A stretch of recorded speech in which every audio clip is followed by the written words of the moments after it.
Assalamualaikum warahmatullahi wabarakatuh.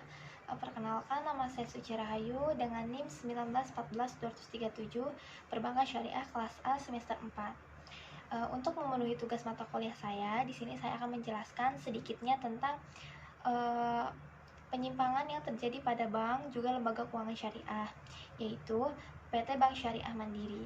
Nah, PT Bank Syariah Mandiri ini pernah tersangkut kasus fraud yang dilakukan oleh 3 pejabat kantor cabang utama Bogor. Setelah pihak kepolisian menetapkan adanya pembobolan dana lewat pembiayaan fiktif anak usaha dari PT Bank Mandiri Persero Tbk tersebut. Sebenarnya, Kepala Divisi Humas Polri Ijen 3 orang yang ditetapkan sebagai tersangka pembobolan uang BSM lewat kredit fiktif tersebut ialah yang pertama ada Kepala Cabang Utama Bank Syariah Mandiri Bogor, yang kedua ada Kepala Cabang Pembantu Bank Syariah, dan ada juga accounting officer dari Bank Syariah. Dari kejadian yang sudah dialami BSM ini, yang pertama dilakukan adalah membangun citra yang baik agar kejadian seperti ini tidak akan terjadi lagi, dan nasabah tetap mau menyimpan dananya di bank tersebut. Yang kedua, pihak SDM seharusnya harus lebih bisa memperketat dalam proses penyeleksian pegawai, mulai dari staf sampai pejabat bank tersebut.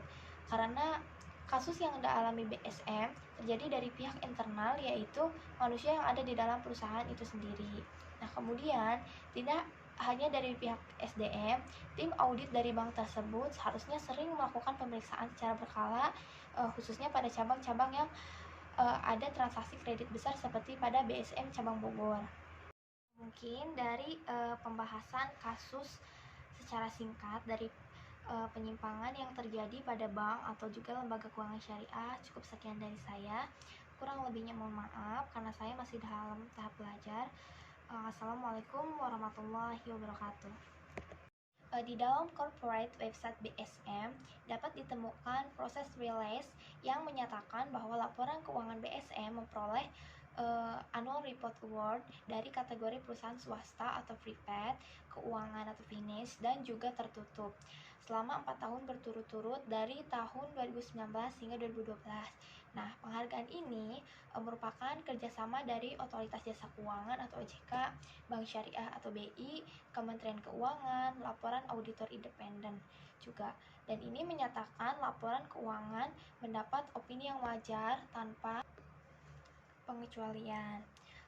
Hal ini tentu saja menunjukkan kepada kita bahwa opini yang bagus dari auditor independen tidak serta-merta bebas dari fraud atau kecurangan.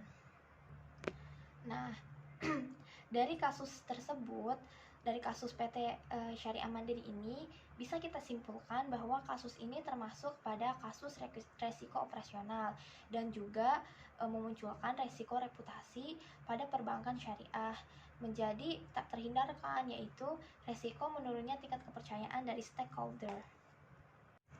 Kemudian, dari kasus tersebut dapat disimpulkan bahwa kasus ini termasuk kasus risiko operasional dan juga memunculkan risiko reputasi pada perbankan syariah menjadi tak terhindarkan, yaitu risiko menurunnya tingkat kepercayaan stakeholder.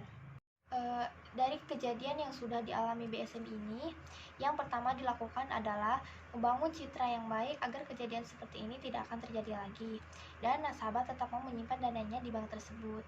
Yang kedua, pihak SDM seharusnya harus lebih bisa memperketat dalam proses penyeleksian pegawai, mulai dari staf sampai pejabat bank tersebut. Karena kasus yang dialami BSM terjadi dari pihak internal, yaitu manusia yang ada di dalam perusahaan itu sendiri. Nah, kemudian tidak hanya dari pihak SDM, tim audit dari bank tersebut seharusnya sering melakukan pemeriksaan secara berkala, khususnya pada cabang-cabang yang ada transaksi kredit besar seperti pada BSM cabang Bogor. Mungkin dari pembahasan kasus secara singkat dari penyimpangan yang terjadi pada bank atau juga lembaga keuangan syariah, cukup sekian dari saya. Kurang lebihnya mohon maaf karena saya masih dalam tahap belajar. Assalamualaikum warahmatullahi wabarakatuh.